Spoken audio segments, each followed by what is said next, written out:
28শে জুলাই রোববার ছেলেটাও গুলি লেগে মারা গেল। আমার মতো অভাগী আর কেউ নেই। আমার জীবনের সবচেয়ে কষ্টের কথা হলো ঢাকার দনিয়া এলাকা দিয়েই অটো গাড়ি নিয়ে যাচ্ছিলাম।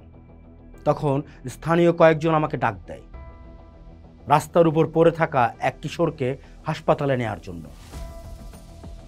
আমি গিয়ে দেখি নিথর দেহটি আমার ছেলের, আমার কলিজার টুকরা ছেলের। তখন মনের অবস্থা কাউকে বলে বোঝাতে পারবো না। কোটা সংস্কার আন্দোলনকে কেন্দ্র করে সংঘর্ষের মধ্যে অনাকাঙ্ক্ষিতভাবে নিজের ছেলে মোহাম্মদ আমিন 16 বছর বয়স গুলিবিদ্ধ লাশ খুঁজে পাওয়ার ঘটনাটি এভাবেই জানাচ্ছিলেন বাবা ওবায়দুল হক খান। রাজধানী ঢাকার দনিয়া এলাকায় 21 জুলাই সন্ধ্যায় এই ঘটনাটি ঘটে। পরিবারের দাবি, ওই সময় নাস্তা করার জন্য বাইরে বের হয়েছিল কিশোর আমিন। আমিনের গ্রামের বাড়ি পটুয়াখালীর বাউফল উপজেলার কেশবপুর ইউনিয়নের ভরিপাশা গ্রামে। তবে কাজের সুবাদে স্ত্রী ও একমাত্র সন্তান নিয়ে থাকতেন ঢাকার দনিয়া এলাকায় একটি ভাড়া বাসায়। ভাড়ায় অটোরিকশা চালাতেন তিনি। আর অভাবের সংসারে বাবাকে সহযোগিতা করতে শৈশবেই একটি বৈদ্যুতিক সুইচ নির্মাণ কারখানায় শ্রমিকের কাজ নিয়েছিল আমিন। পড়াশোনা বলতে প্রাথমিকের গণ্ডিও পার করা হয়নি তার। কোটা সংস্কার আন্দোলনের অন্যতম সমন্বয়ক তাবাসসুমকে হেফাজতে নিয়েছে ঢাকা মহানগর পুলিশের গোয়েন্দা বিভাগ। 28 তারিখ আমরা জানতে পারি ভোরে রাজধানীর মিরপুরের রূপনগর আবাসিক এলাকার এক আত্মীয়র বাসা থেকে তাকে উঠিয়ে নেওয়া হয়। ডিবির হেফাজতে থাকা বৈষম্য বিরোধী ছাত্র আন্দোলনের 6 জন সমন্বয়ক এক ভিডিও বার্তায় সব কর্মসূচি প্রত্যাহারের কথা বলেছেন। ডিবি কার্যালয়ে ধারণ করা একটি ভিডিও বার্তা রাত 9টার দিকে গণমাধ্যমে পাঠানো হয়। ভিডিও বার্তায় কোটা সংস্কার আন্দোলনের প্ল্যাটফর্ম বৈষম্য বিরোধী ছাত্র আন্দোলনের সমন্বয়ক নাহিদ ইসলামকে একটি লিখিত বক্তব্য পাঠ করতে দেখা যায়। লিখিত বক্তব্যে বলা হয়, আমাদের প্রধান দাবি ছিল কোটার যৌক্তিক সংস্কার। এটি সরকার ইতোমধ্যে পূরণ করেছে। এখন শিক্ষার সুষ্ঠু পরিবেশ নিশ্চিত করার জন্য দ্রুত শিক্ষা প্রতিষ্ঠান খুলে দেওয়ার প্রতি সরকারের কাছে জোর দাবি জানাই। সার্বিক স্বার্থে আমরা এই মুহূর্ত থেকে আমাদের সকল কর্মসূচি প্রত্যাহার করছি। সচিবালয়ের এক সংবাদ ব্রিফিংয়ে স্বরাষ্ট্রমন্ত্রী আসাদুজ্জামান খান বলেন, ডিবির হেফাজতে নেয়া বৈষম্য বিরোধী ছাত্র আন্দোলনের সমন্বয়কদের গ্রেপ্তার করা হয়নি। পুলিশ যদি মনে করে তারা ঝুঁকিমুক্ত, তখনই তাদের ছেড়ে দেওয়া হবে। রাতে 6 সমন্বয়কের ওই ভিডিও বার্তা আসার মাত্র কিছুক্ষণ আগে ঢাকা মহানগর পুলিশের অতিরিক্ত কমিশনার ডিবি হারুনুর রশিদ ফেসবুকে একটি পোস্ট দেন। তাতে লেখা হয়, বৈষম্য বিরোধী ছাত্র আন্দোলনের সমন্বয়কেরা নিরাপত্তাহীনতায় ভুগছিলেন, তাই তাদের ডিবি কার্যালয়ে এনে কথা বললাম কী কারণে নিরাপত্তাহীনতায় ভুগছেন তারা। তাদের কথা শুনে শিক্ষার্থীদের নিরাপত্তা নিয়ে আমাদের নানা পরিকল্পনা জানানোর পর তাদের উদ্বেগ দূর হয়েছে। শিক্ষার্থীদের নিরাপত্তা নিশ্চিত করতে টিম ডিবি ডিএমপি বদ্ধপরিকর। ওই পোস্টে সংযুক্ত 5টি ছবিতে হেফাজতে থাকা 7 সমন্বয়কের সঙ্গে এক টেবিলে ডিবি প্রধান হারুনুর রশিদকে খাবার খেতে দেখা গেছে। ডিবি হেফাজতে থেকে ভিডিও বার্তায় কোটা সংস্কার আন্দোলনের 6 সমন্বয়ক কর্মসূচি প্রত্যাহারের যে ঘোষণা দিয়েছেন তা আন্দোলনকারীদের প্রকৃত অবস্থা নয় বলে জানিয়েছেন 3 জন সমন্বয়ক। তারা বলেছেন, গোয়েন্দা পুলিশের কার্যালয়ে কোটা সংস্কার আন্দোলনের সমন্বয়কদের জিম্মি করে লিখিত বক্তব্য পাঠ করানো হয়েছে।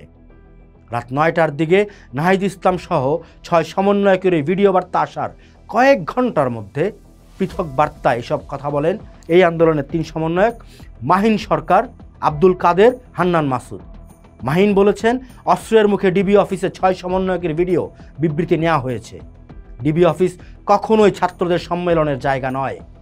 মধ্যরাতে সমন্বয়কদের কাছ থেকে জোর করে আন্দোলন প্রত্যাহারের বিবৃতি আদায়, সারা দেশে বিনা বিচারে হত্যা, গুম, খুন, মিথ্যা মামলা, গণগ্রেপ্তারের প্রতিবাদে সারা দেশে বিক্ষোভ কর্মসূচি ঘোষণা করেন মুক্ত থাকা কয়েকজন সমন্বয়ক। বিভিন্ন বিদেশি গণমাধ্যম ও সামাজিক যোগাযোগ মাধ্যমে বাংলাদেশ সেনাবাহিনীর বিরুদ্ধে মিথ্যা ও বিভ্রান্তিমূলক অপপ্রচার চালানো হচ্ছে বলে উল্লেখ করেছে আন্তঃবাহিনী জনসংযোগ পরিদপ্তর আইএসপিআর। এক সংবাদ বিজ্ঞপ্তিতে আইএসপিআর বলেছে, কিছু স্বার্থান্বেষী মহল এই অপপ্রচার চালাচ্ছে। বিজ্ঞপ্তিতে বলা হয়েছে, জনগণের স্বার্থে রাষ্ট্রের যে কোনো প্রয়োজনে সেনাবাহিনী সবসময় জনগণের পাশে আছেও থাকবে। সরকারি চাকরিতে কোটা সংস্কারের দাবিতে আন্দোলনকে ঘিরে সংঘাত সংঘর্ষে এখন পর্যন্ত 147 জন মারা গেছেন বলে জানিয়েছেন স্বরাষ্ট্রমন্ত্রী আসাদুজ্জামান খান। আজ মোবাইল ইন্টারনেট 10 দিন পর সচল। আজ 28শে জুলাই। আমরা দেখে আসি পত্রিকার পাতায় 28শে জুলাই 2024 কি ছাপা হয়েছিল। আজকের পত্রিকার প্রধান শিরোনাম, টার্গেট শিক্ষার্থী ও বিরোধীরা। প্রতিবেদনে বলা হচ্ছে, গোয়েন্দা তথ্যের ভিত্তিতে এলাকা ভাগ করে সন্দেহভাজনদেরকে আটক করছে আইন শৃঙ্খলা বাহিনী। এ খবরে বলা হয়েছে, আইন শৃঙ্খলা বাহিনী মূলত দুইটি অংশে অভিযান চালায়। একাংশ অভিযান চালায় বিএনপি, জামাত এবং তাদের সাথে যুগপৎ আন্দোলনে থাকা দলগুলোর নেতা কর্মীদের ধরতে। অন্য অংশের পুলিশ কোটা সংস্কার আন্দোলনে অংশ নেয়া সরকারি ও বেসরকারি বিশ্ববিদ্যালয়ে শিক্ষার্থীদের গ্রেপ্তার অভিযান চালায়। খবরে ঢাকা শাহিনবাগ এলাকায় গত বৃহস্পতিবার পুলিশ ব্লক রেইডের সময় তৈরি হওয়া ভীতিকর পরিস্থিতি তুলে ধরা হয়। এভাবে রাত 11টা আকাশে হেলিকপ্টারের টহল, সাইরেন বাজিয়ে হঠাৎ মহল্লার চারপাশ ঘিরে ফেলে সেনাবাহিনী, বিজিবি। দরজায় কড়া নাড়ার শব্দ, বাসায় ঢুকেই পুলিশের প্রশ্ন, আন্দোলনে অংশগ্রহণ করেছে এমন কেউ কি বাসায় আছে? সহিংসতা করেছে এমন কেউ কি বাসায় আছে? এরপর প্রশ্ন চলে একের পর এক, চলে প্রতিটি কোনায় কোনায় তল্লাশি। জবাবের হেরফের হলেই গ্রেফতার।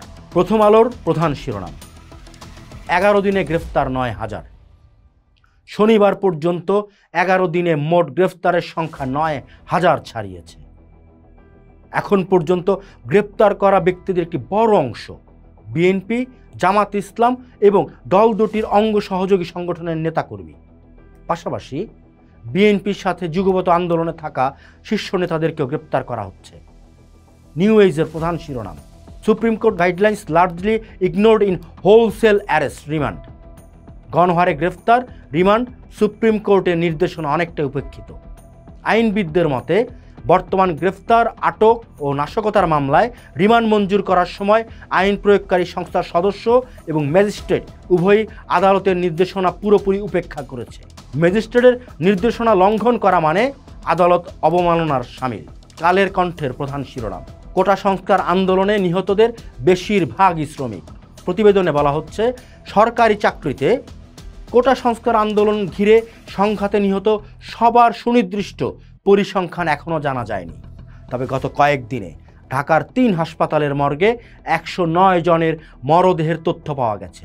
হাসপাতালের তথ্যে 84 জনের নাম ও বয়স জানা গেলেও সবার পেশার বিষয়ে জানা যায়নি। তবে নিহতদের বেশিরভাগই অছাত্র, শ্রমিকের সংখ্যাই বেশি। হাসপাতাল সূত্র মতে, সংঘাতে আহত হয়ে এই সময় 3 হাসপাতালে চিকিৎসা নিয়েছে অন্তত 2000 মানুষ। এর মধ্যে 5 শতাধিক রোগীকে ভর্তি রেখে জরুরি অস্ত্রোপচার করতে হয়েছে। সংবাদের প্রথম পাতার খবর, যাদের অঙ্গহানি হয়েছে তাদের কৃত্রিম অঙ্গ সংযোজনের ব্যবস্থা করা হবে প্রধানমন্ত্রী। প্রতিবেদনে প্রধানমন্ত্রীর বক্তব্য বা আশ্বাস তুলে ধরা হয়েছে। নয়া দিগন্তের প্রথম পাতার খবর, বাংলাদেশের পরিস্থিতিতে বিশ্বের 150 জনের চিঠি। প্রতিবেদনে বলা হয়, কোটা সংস্কার আন্দোলনকে ঘিরে বাংলাদেশে সংগঠিত সহিংসতা ও বর্তমান ঘটনা প্রবাহে গভীর উদ্বেগ জানিয়েছেন বিশ্বের বিভিন্ন বিশ্ববিদ্যালয়, শিক্ষা প্রতিষ্ঠানের সাথে যুক্ত শিক্ষাবিদ, লেখক, বুদ্ধিজীবীরা। জাতিসংঘের মানবাধিকার হাই কমিশনার ফলকার টুর্ককে গত বৃহস্পতিবার লেখা এক চিঠিতে এই উদ্বেগ জানান তারা। সেই সাথে তারা এই বিষয়ে অবিলম্বে পদক্ষেপ নেওয়ার আহ্বান জানিয়েছেন। বিশেষজ্ঞরা বলেন, ভয়, ভীতি, নির্যাতন এমন পরিবেশের প্রেক্ষিতে জাতিসংঘ মানবাধিকার হাই কমিশনার হিসেবে ফলকার টুর্কের কাছে তারা এই ঘটনার একটি স্বাধীন তদন্ত পরিচালনার অনুরোধ জানাচ্ছেন। চিঠিতে এইসব বিশিষ্ট জন বাজ বিচারহীন গ্রেফতার, শোকজ ছাড়া আটক গ্রেপ্তার হওয়া ব্যক্তিদের আইনজীবী সহায়তার পাওয়ার সুযোগ না দেয়া, আহত নির্যাতন করা, মানবাধিকার লঙ্ঘনের এমন ঘটনা থামাতে অবিলম্বে পদক্ষেপ নেবার আহ্বান জানান। যুগান্তরের প্রথম পাতার খবর। জাতীয় ঐক্যকে মাঠে চায় বিএনপি। বিশেষ করে জামাতে ইসলামকে সঙ্গে নিয়ে ঐক্যের বিষয়ে বামপন্থী কয়েকটি দল আরও সময় নিতে চাইছে। শুক্রবার রাতে এই বিবৃতিতে সকল রাজনীতি দল নিয়ে একটি এক দফা দাবি আদায়ের জাতীয় ঐক্যের আহ্বান জানায় বিএনপি। বাংলাদেশ প্রতিদিনের প্রধান শিরোনাম, কোথায় গেল এত আওয়ামী লীগ? প্রতিবেদনে বলা হচ্ছে, কোটা সংস্কার আন্দোলনের সহিংসতায় আওয়ামী লীগের সাংগঠনিক দুর্বলতা প্রকট হয়েছে। দলটির সাধারণ সম্পাদক ওবায়দুল কাদের স্বীকার করে বলেছেন, কোটা আন্দোলন ঘিরে সহিংসতার বিরুদ্ধে আওয়ামী লীগ সহযোগী ও ভাতৃপ্রতিম সংগঠনের নেতাকর্মীরা কোনো জায়গায় রুখে দাঁড়াতে না পারা দলীয় সাংগঠনিক ব্যর্থতা। এখন খোদ দলের ভিতরেই প্রশ্ন উঠেছে, এত আওয়ামী লীগ গেল কোথায়? আজ 28শে জুলাই সরকার প্রথমবার জানালো, মানে স্বীকার করলো, আজ 147 জন মারা গেছেন। আজ পর্যন্ত 147 জন মৃতের খবর সরকার স্বীকার করে নিল।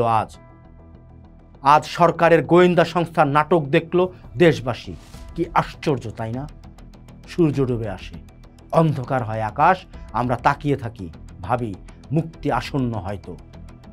এত মানুষের বলিদান কখনো ব্যর্থ হতে পারে না। পোস্ট দেখুন, ভাবুন, করুন, থাকুন পোস্টের সাথে।